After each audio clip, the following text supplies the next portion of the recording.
With the Boston Celtics signing Steve Mikhailuk, they are looking to fill out their last roster spot for the upcoming 2023-2024 NBA season, and they would love to bring back veteran center Blake Griffin. But ultimately, Blake Griffin is considering possibly leaving the Boston Celtics and now even considering possibly retiring. So in this video on Celtics Digest, I'll be breaking down the possibility of Blake Griffin actually coming back to the Boston Celtics, and if he doesn't, who I think is the best replacement to fill out the last roster spot for the Boston Celtics.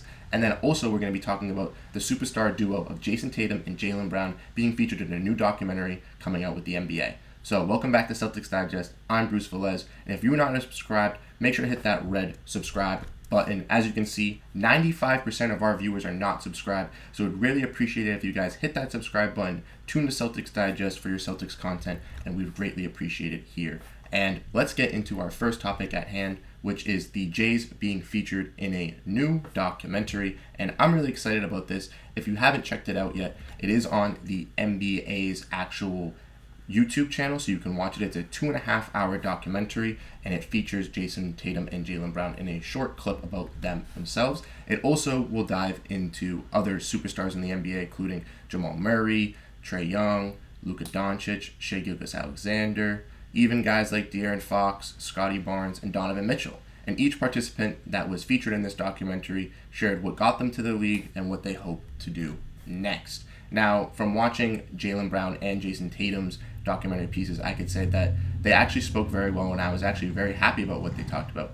Jaylen Brown was mentioning the season beforehand, how he wanted to be in the finals, and that clip of him being at the finals at 18 for the Golden State Warriors, saying he wanted to be there, and then 6 years later on the date basically being there and playing the game. That's truly outstanding.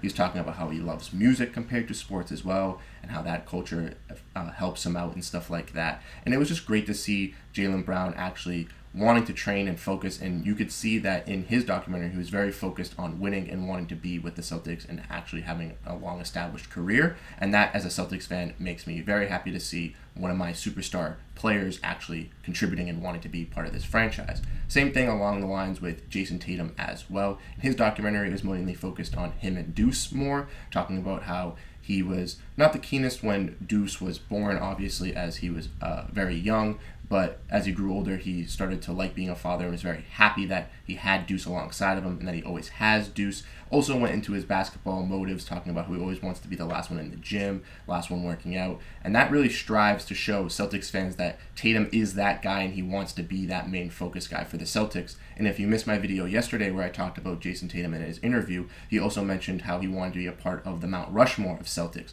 alongside Larry Bird, Bill Russell, Paul Pierce. And hearing that come from Jayson Tatum as a fan makes me very happy and very excited to see how he's going to produce and what he's going to bring for the Boston Celtics, as we're going to see him and Jaylen Brown continue to grow in their primes for the next 3 to 5 years, and they're going to be true contenders and actually wanting to compete with the Celtics team. And by bringing in, guys alongside Kristaps Porzingis, and last year bringing in Malcolm Brogdon, and the year before that bringing Derek White, we've actually solidified us actually wanting to compete. So I think that with Jaylen Brown and Jayson Tatum actually being there, they're going to bring in guys that want to help them want to win championships, and I think that's great for the city of Boston and for them to actually want to stay with the city of Boston and not want to leave alongside other people.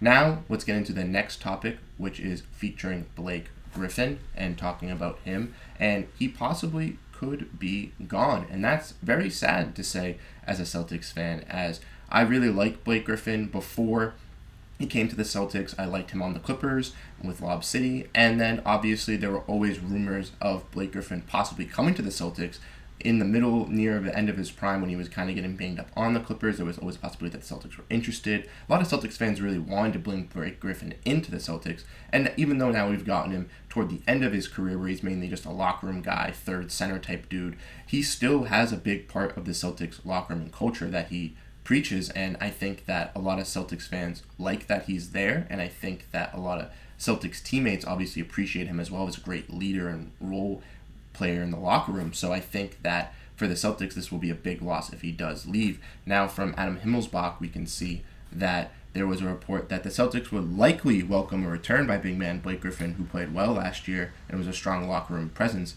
But for now, that appears unlikely as Griffin considers his retirement, which is kind of questioning for the Celtics, as obviously Blake Griffin is getting a little bit older and you would expect him to, consider the options. He's also considering possibly leaving the Boston Celtics to get closer to his family, and other reports that we've talked about. He said that he wants to go back to the West Coast, be a little closer with his family. So my possibilities of thinking Blake Griffin, I don't really think he'll be back on the Boston Celtics next year, just because I think with his family concerns and even him getting older, he might consider retiring. And if he wasn't going to retire, he might play for a team on the West Coast, and then if he doesn't actually work out on that team's roster, then actually retiring halfway through the season. I think that's more the trajectory that Blake Griffin could see. So unfortunately, I don't really see him coming back to the Celtics, as we've seen getting closer and closer to the deadline, more reports of him, retiring or even thinking of leaving. I just don't know if it's going to work out for the Boston Celtics and Blake Griffin. And even though that's a sad story, the Celtics still do have to look to sign someone else to bring in to this 15-man roster and bring someone in. And there are a lot of guys that are available that we've talked about. We've talked about TJ Warren before. We've talked about Lamar Stevens. We even talked about Lewis King. But we've talked about some big men as well, and I think that's where they need to go into. Obviously, Robert Williams, Kristaps Porzingis, two great big men. Al Horford as well. Then you obviously coming off the bench or maybe even starting. He's a great veteran big man. Jordan Walsh, the rookie they just drafted, he's going to get some playing time, so he's going to be solid.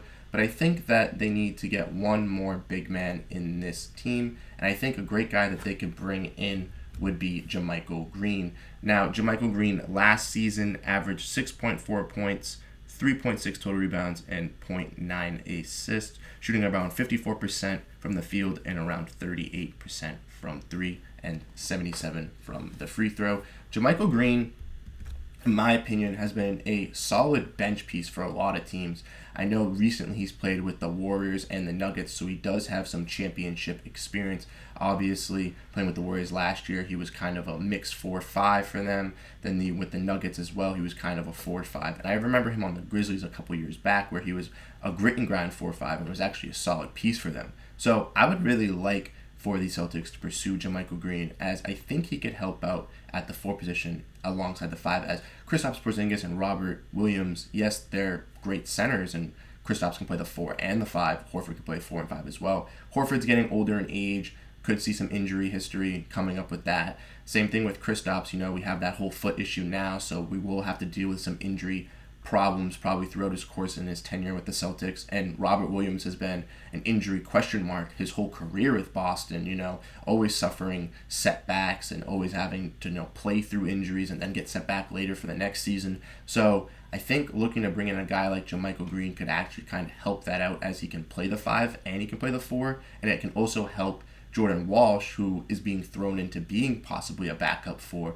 getting some time to actually adjust to playing and being ready to be in the Celtic system, with having JaMychal Green actually help him alongside Al Horford. And I think that with bringing JaMychal Green, it would just complement the Celtics and what they need and be a little bit better than what Blake Griffin can give you, as well as he can shoot the ball a little bit better than Blake Griffin as well. So honestly, that's what I think the Celtics should do if they do decide to lose Blake Griffin. I think they should go after JaMychal Green and maybe even give him a shot. There's a lot of other free agent centers that are available, guys like Bismack Biyombo, guys like DeMarcus Cousins, and plenty of others, but I really think that JaMychal Green would be one of the best fits for the Boston Celtics. So let me know what you guys think in the comment section below. Do you like the JaMychal Green fit? And who do you guys think should be the 15th guy that we should add to the roster if Blake Griffin does leave? Let me know in the comments below. If you guys did not, make sure to hit that subscribe button, hit that like button, and make sure to stay tuned with us on all Celtics content, as we'll be here to keep you posted throughout the offseason coming up to the regular season. I'm Bruce Veliz, and I'll catch you guys in the next video.